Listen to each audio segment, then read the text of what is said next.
Ha u kofir bo'ldi, u munofiq bo'ldi, faloncha bilan bitimchi ko'rdingmi, rasmga tushganini ko'rdingmi, ikkovi yonma-yon rasmda turibdi. Bu o'shalarni hammasini bu laykasi o'shalar bilan bitta bo'lgan degan narsaga shoshilmang. O'zingiz o'sha o'ringa bo'lib qolsangiz, bilmayman nima qilardingiz. Yo sizda alternativ bormi birontaki, yo mana bunday qilish kerak edi degan. O'zi-ku buyog'imiz tortsa, buyog'imiz ochilib qolaveradi. Boshimiz tortsa, oyog'imiz ochiladi, oyog'imiz yopsa, boshimiz ochiladi. Vaholanki Alloh subhanahu va taolo o'zining habibi Muhammad alayhisolatu vasallamga nozil qilgan Qur'on 13 yil mobaynida ham Makkadagi holatida, o'zining mustazaf bo'lgan holatida ham, Makkadan Madinaga hijrat qilgan bosqichda ham kufr bilan kelishgan emas. Kufr bilan apoq-chapoq bo'lib yashagan emas.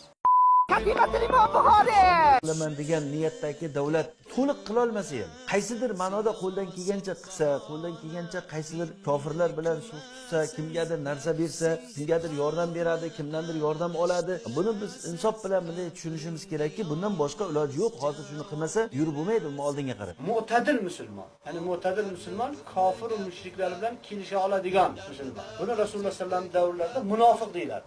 Va bugungi kunda eng kofirlar tarafidan qattiq dushman deb tanilgan va asosiy hadaf deb nishon olingan shaxslar, jamoatlar bularni terroristlar deb ataladi, mutashaddidlar deb ataladi. Ya'ni hech kim bilan kelishmaydi deb ataladi.